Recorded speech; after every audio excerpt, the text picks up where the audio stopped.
¿Qué tal, amigos y amigas? ¿Cómo están? Bienvenidos a otro podcast del Lector como Artesano, y esta vuelta, dándome otro gusto de entrevistar a gente que está en camino de la creatividad, de la creación, y de ponerle un poco de cabeza y de corazón a lo que es escribir y lo que es difundir.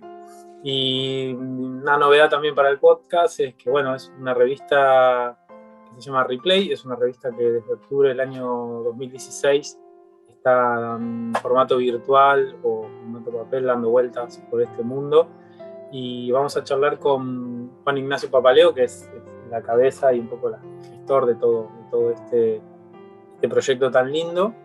Y es una revista de retro gaming, no lo dije, pero es una revista de lo que podríamos llamar, ¿no?, ya un pedazo de historia y de cultura pop, que son los videojuegos de 8 y 16 bits, y ahora hablaremos hasta dónde llega el retro gaming.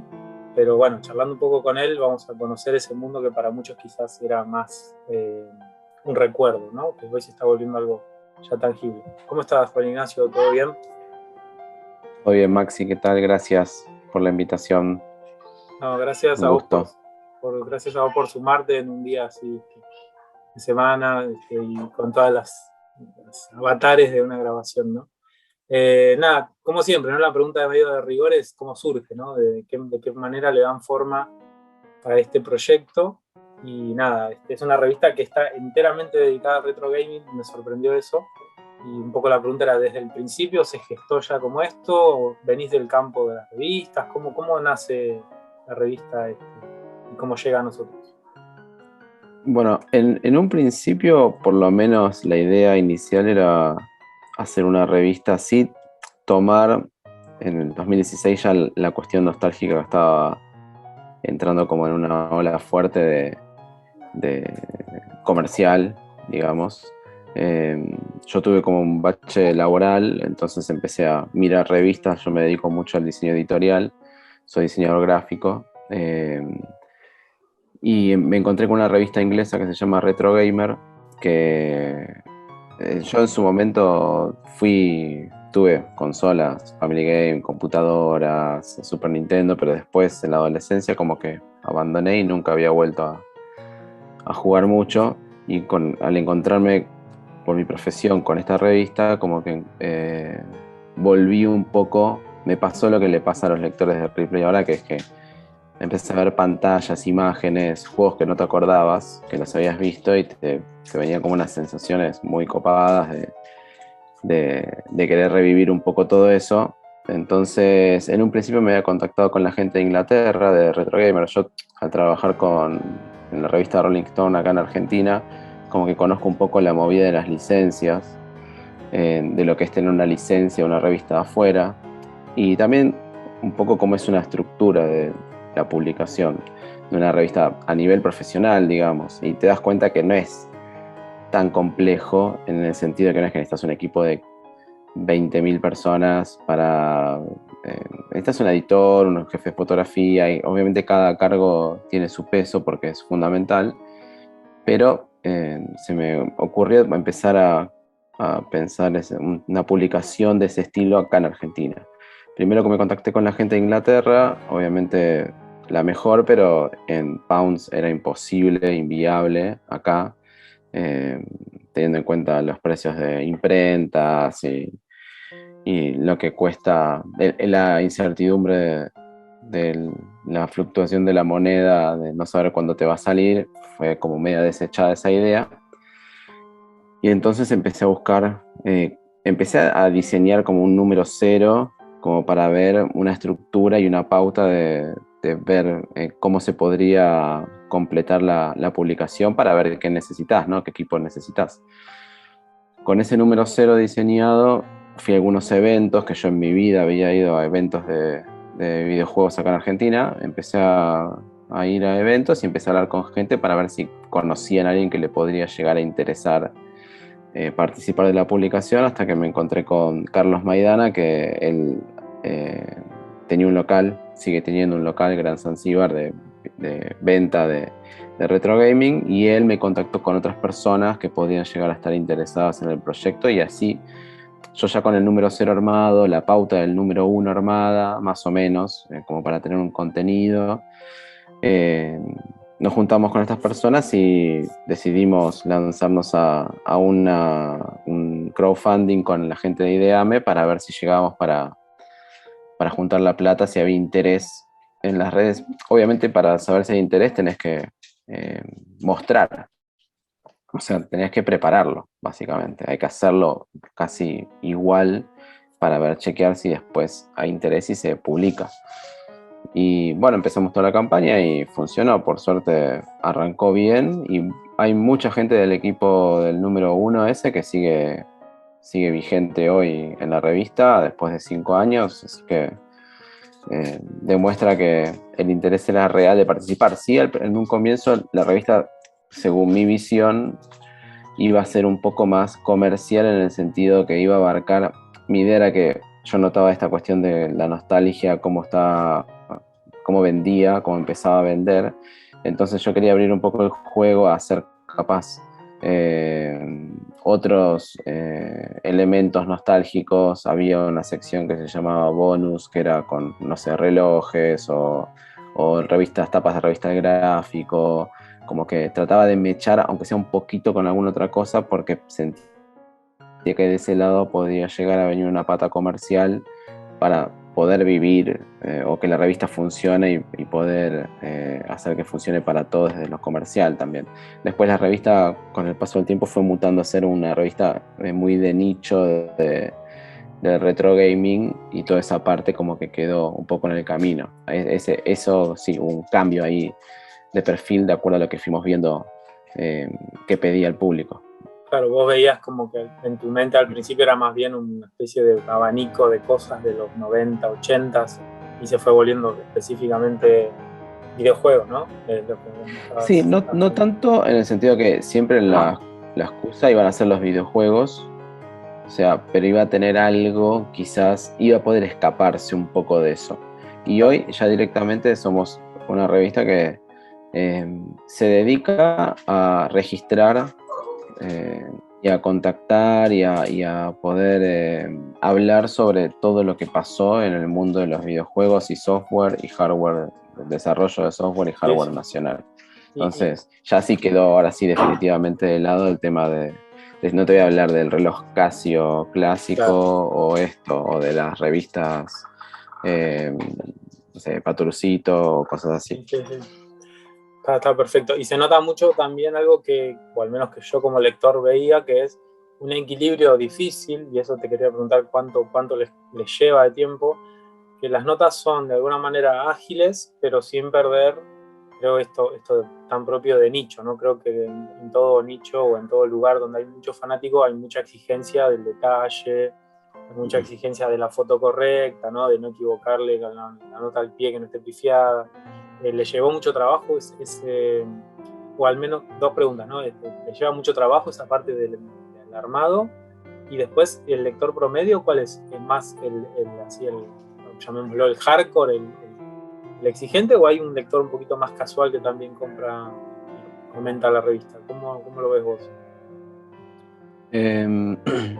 Lo que es digamos, el pulido de la revista para que quede, nosotros siempre sí estamos orgullosos de eso, en el sentido que siempre trabajamos con la misma estructura, como te comentaba, Replay trabaja con la misma estructura que Rolling Stone. O sea, tiene un editor, tiene un jefe de redacción, tiene un corrector.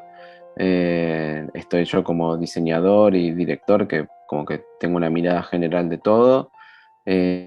Tenemos colaboradores que nos ayudan con el contenido, tenemos ilustrador que nos ayuda con las ilustraciones, o sea que nunca quisimos que por ser una revista independiente, cultural, el relajarnos y que el nivel no importa si no pasa por corrección, no importa si, como que siempre antes de ir a imprenta pasamos por varias instancias de corrección, de chequear epígrafes. Nos podemos equivocar, obviamente, no es que no. De hecho, yo de laburar en editorial y en impresos, con los especiales de Rolling Stones, salieron cosas impresas que no tenían que salir. Pasa en todos lados eso, no solo en Replay.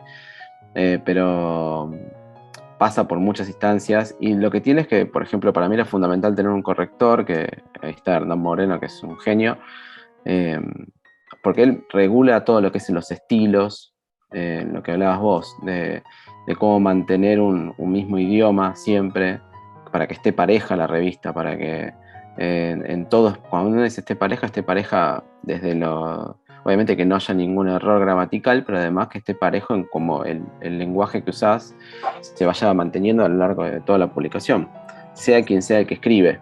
Sí, y sabes que, te interrumpo un segundo, sabes que algo que me pasa con esa revista es que no paso páginas, no adelanto páginas. O sea, no hay una nota cabeza, que viste, suele ocurrir a veces que la revista tiene una nota ganchera, que es la que te lleva, y las otras capaz acompañan, o esto que decís vos, capaz Sí. les falta más polenta o más pulido y uno las pasa. Y en el caso de ustedes, noto eso. Por eso me parece que lo busquen, me parece nada mejor, ¿no?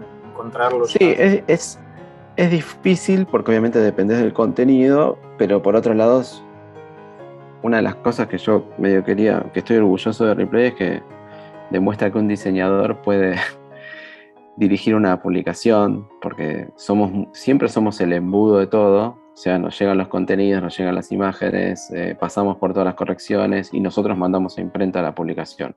Claro, Entonces claro. nosotros vemos todo el proceso de cómo se modifica, de cómo empezó y cómo terminó la revista. Sí, sí, Entonces, ese conocimiento en Replay se ve ahí en lo que vos mencionás, en el sentido de que la pauta tratamos de que sea lo más entretenida posible para que no ser demasiado técnicos, no ser notas demasiado de hard, meter alguna cuestión que vaya regulando y tener una pausa. Todo eso está pensado. O sea, porque uno de labura editorial ves cómo se hace para que mantener al lector que no se te vaya y que no la cierre o que no avance páginas como vos decís. Eso está pensado. Después, obviamente, dependés mucho del contenido. Hay veces que nos viene contenido espectacular, hay veces que hay que ir piloteándola porque es muy difícil también la generación. O sea, hoy el contenido es el rey y si no tenés buen contenido, no te compra nadie. O sea, hagas lo sí, que sí. hagas, así lo hagas súper lindo o súper prolija. Uh-huh. Entonces es Claro. fundamental el contenido, es la base de Sí, sí. todo. Y ahí te hilvano con otra pregunta que es un poco otro punto fuerte que tiene la revista, que es algunas entrevistas como muy, muy perlitas, ¿no? Son como perlitas, viste, que no las vi en otras revistas de retro gaming que estuve sondeando, que son capaz a gente que fue no recuerdo los nombres, pero los directores de Action Games, ¿no? La revista es Ujú. Sí, de Playland, ¿no?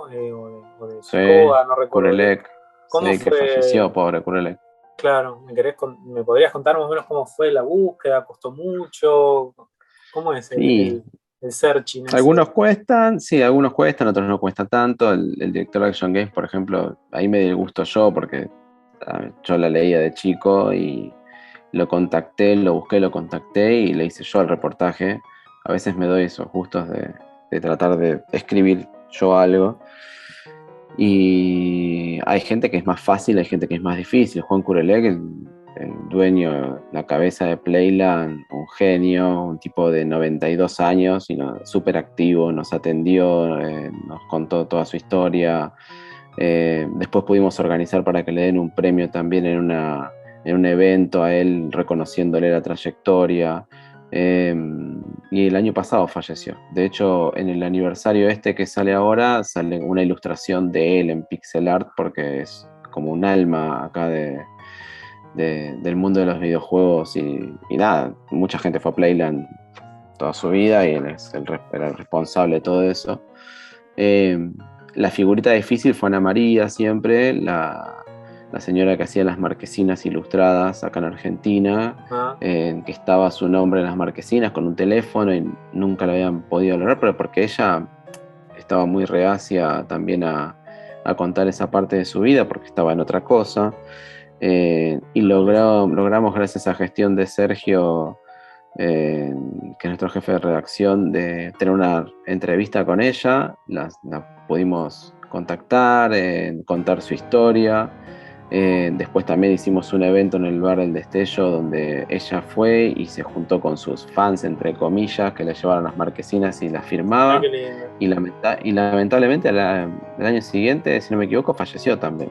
Wow, Así mirá. que fue como un shock para todos nosotros porque nada, de hecho la teníamos hablada para que nos haga la tapa del aniversario del año siguiente, ella que nos ilustre, y lamentablemente no llegó. Y ahí es cuando nos va cayendo la ficha a nosotros que la importancia del trabajo de que los reconozcan, básicamente, que tengan un pequeño reconocimiento de la importancia que tuvieron, porque hay mucha gente de nuestra edad, de 40, entre 40 y 50, que está trabajando hoy en la industria del videojuego, o como diseñadores gráficos como yo, o como ilustradores, y la industria del videojuego es gigante y mueve muchísima plata, y toda esa gente tiene esa inspiración gracias a estas personas como Kurelek, que traían máquinas, que abrían locales, como Ana María, que hacía todas las marquesinas y todas las ilustraciones. Entonces, son importantes para la cultura, nosotros creemos, y la industria actual,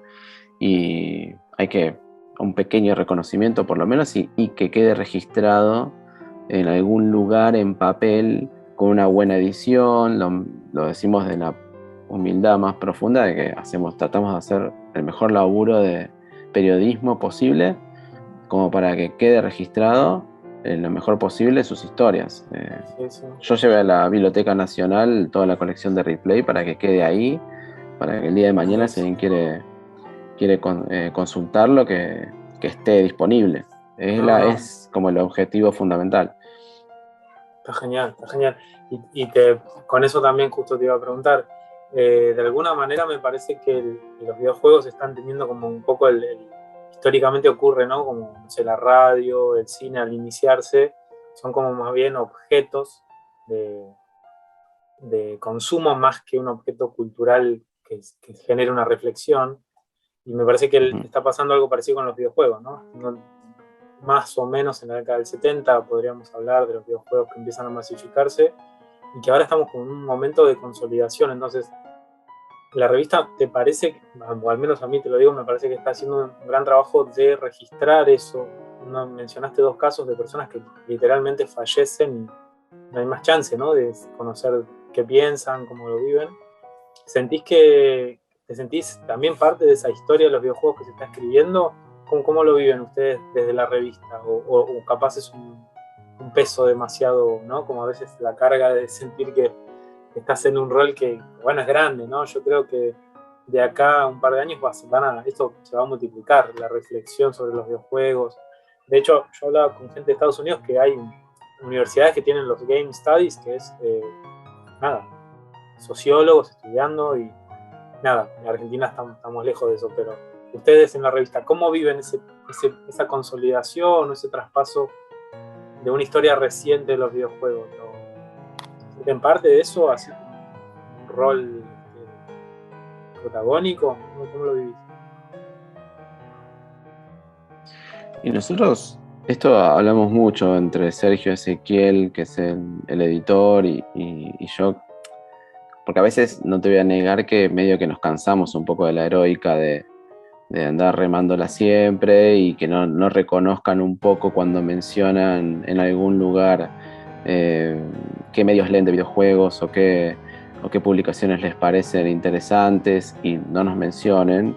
Un poco de ahí nos salta un poco la ficha y decimos, che, bueno, o sea, nosotros también existimos, estábamos haciendo un trabajo hace 5 años de todo esto, pero en general después en el día a día lo llevamos con muchas ganas, porque justamente al ver estos casos y al haber participado, que en realidad es un orgullo y un placer poder haber conocido a esa gente y estado con ellos, es un privilegio, es como que eso te motiva a decir, bueno, todo lo que surja hay que seguir, todo lo que se pueda hay que seguir, y hay que seguir haciéndolo porque es un placer para nosotros hacerlo, por un lado, porque nos interesa, es algo que nos interesa, y por otro lado, puede quedar después un buen registro, y a veces tener eso en tus manos, o sea, me pasa con otras publicaciones también, yo te menciono siempre Rolling, pero a mí me encanta la música. Entonces, cuando me toca hacer alguna nota o algún especial de una banda que me gusta ver todo el material que hay a disposición. Después sale una edición de eso. Bueno, estoy en el mismo rol acá. Es como sabemos todo lo que queda afuera, sabemos estuvimos ahí, o sea, vivirlo está buenísimo. Entonces, no, sinceramente no se siente un peso, sino que ahí es la parte más que se disfruta. Eh, el peso más grande capaz es la parte comercial, donde uno tiene que hacer que funcione Claro. y tenés que ir al correo, mandar las revistas y tenés que responder a todos los que te escriben y eso es quizás lo más eh, cansador en cierto punto. Mantener el negocio, entre comillas, mantener la funcionalidad. Después lo otro no. Cuando nos sentamos a hacer la revista es cuando sale fácil y se disfrute y decís, bueno, hay que seguir. Está genial. Bueno, y te pregunto las últimas dos, así también ya vamos cerrando este podcast que bueno, lo estoy disfrutando mucho, está genial lo que estás diciendo. Y es un poco, bueno, ¿cómo ven ustedes el mundo del retro gaming capaz de acá actual? O bueno, vos mencionabas que conoces un poco este fenómeno en otros lados. Si hay alguna particularidad local o cómo lo ves vos al mundo del retro gaming, ¿tendrá para, digamos, seguir reproduciéndose? O hacia dónde irá, ¿no? A veces uno dice, ¿qué será lo siguiente? ¿La PlayStation 1 es retro gaming? ¿La 4 será ya retro gaming? ¿O cómo, ¿no? ¿Hasta dónde llega el retro gaming? Sería la pregunta. Y después los proyectos, ¿no? Si puedes contar algún proyectito a futuro que tengan ahí amasando, siempre digo, no quemarlos, ¿no? Digo, pero algo que estén ahí preparando, si tenés ganas de contar. Bueno, con respecto al retro gaming, es una pregunta difícil esa. Yo la estuve pensando un poco y yo, digamos, no estoy tan metido en lo que son los eventos. Entonces no conozco tanto en cuanto a cómo viene cómo fue, cómo nació, cómo estuvo y ahora que vuelven, cómo están siendo. Por replay, por lo que es replay, sí, yo veo que hay mucho. Es un nicho. Acá en Argentina siento como que es todo chico, en realidad. O sea, hay público, hay interés, no hay mucha plata, está todo muy caro. Como que en cuanto a futuro, sí, va a tener futuro, pero porque siento que el coleccionismo en general es como, no una moda, sino que se instaló para quedarse. Después se puede hacer un debate de para qué se colecciona y qué es ser coleccionista en realidad, etcétera. Porque me parece que va muy pegado de la mano de lo que es lo retro, digamos. Es como que de repente hay que acumular cuestiones del pasado por acumular y hay muchas cosas que de esa acumulación que no son reales, no las viviste. Yo no me considero un jugador de videojuegos de los más como los lectores de replay en general, sino que yo tuve la suerte de tener una computadora siempre en casa y la suerte de tener una Commodore y un Family y un Super Nintendo y jugué, punto. Pero después escucho mucha gente también que se quiere coleccionar a morir y etcétera, Claro. etcétera, pero no sabe absolutamente nada, ¿no? Y de mi edad y todo, y no entiende cómo funcionaba en un cassette la Commodore, pero colecciona Commodore. Entonces, pero lo digo desde el punto de que hablan de eso como si lo hubiesen vivido y en realidad es por necesitar pertenecer a algo, se agarran de eso. Entonces, claro. Sí, hay un nicho de coleccionismo, etcétera, pero para mí ese es más volátil, digamos. Va a haber gente siempre, pero acá no. Se reinstaló, está reinstalado igual todo lo retro y para mí va a durar por un tiempo. No sé si terminará en algún momento. Ya. Claro. Pero es una pregunta difícil esa, es una pregunta difícil. Después los retros sí, se puede ir corriendo. Ya PlayStation 1 parece que como que viene apretando, que ya es recontra retro. Y así, nosotros esa discusión la tenemos con los chicos. De hecho, en un momento la revista, al principio decía la revista de la generación de 8 y 16 bits. Y después del último aniversario lo sacamos eso, porque ya decimos, bueno, podemos avanzar y avanzar con otras máquinas. Ya pasaron, cuando te querés acordar, ya pasaron 30 años. Claro. De algunas, es un montón. Un montonazo. Y después con respecto a lo que viene, sí, en realidad podemos contar porque estamos bastante. Nos gusta que la gente se vaya enterando. Nosotros nuestro problema más que nada a veces es el tiempo, no es las cuestiones que tenemos ganas de hacer, sino que hay que dedicarle tiempo para publicar y vender y poder tener la plata para hacer, pero nosotros tenemos un tema que es que la revista es muy coleccionable, entonces generalmente los que la conocen quieren toda la colección. Y ya tenemos 31 números en la calle, y de los 31 números en 5 años, los primeros, el número 2, el número 3, el número 4, el número 5 tenemos alguno, el número 6 no quedan, el número 7 no quedan, están agotados todos esos números. Entonces, ya estamos por lanzar una campaña para reeditar el número 2, para que los que no tienen el número 2 vamos a volver a mandar a imprimir el número 2, pero obviamente no es que vamos a mandar a imprimirlo tal cual salió, sino que nosotros en el número 2 le hicimos una entrevista a Ron Gilbert, que es el creador de Monkey Island. Entonces, vamos a sacar con preguntas extras, lo contactamos de vuelta, le hicimos preguntas extras, entonces vamos a una reedición, como un remasterizado del número 2, para que también los que lo tienen les interese comprarlo, y una versión un poco más extendida y remasterizada de ese número 2. Eso supuestamente lo íbamos a lanzar ahora en diciembre, pero bueno, se nos retrasó el aniversario, que salía en noviembre y va a salir ahora en diciembre.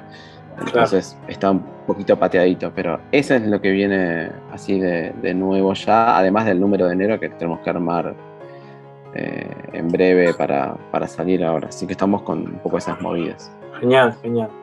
Bueno, Juan Ignacio, la verdad, nada más que buenas noticias nos traes, así que contentos todos los que seguimos la revista. Te agradezco Buenísimo. un montón el tiempo, las ganas, desde el primer momento mostraron también interés. Siempre lo digo porque a veces esa bambalina que queda atrás entre el contacto y la charla, yo la traigo siempre en las charlas porque habla de cómo ustedes viven desde dentro de la revista, compartirlo en una entrevista, abrirse, nada, estar un viernes a las 9 de la noche charlando de esto, digo, habla bien de ustedes también, así que te agradezco un montón. Vamos cerrando y les mando también un abrazo a todos los que nos están escuchando. Nada más, un abrazo grande.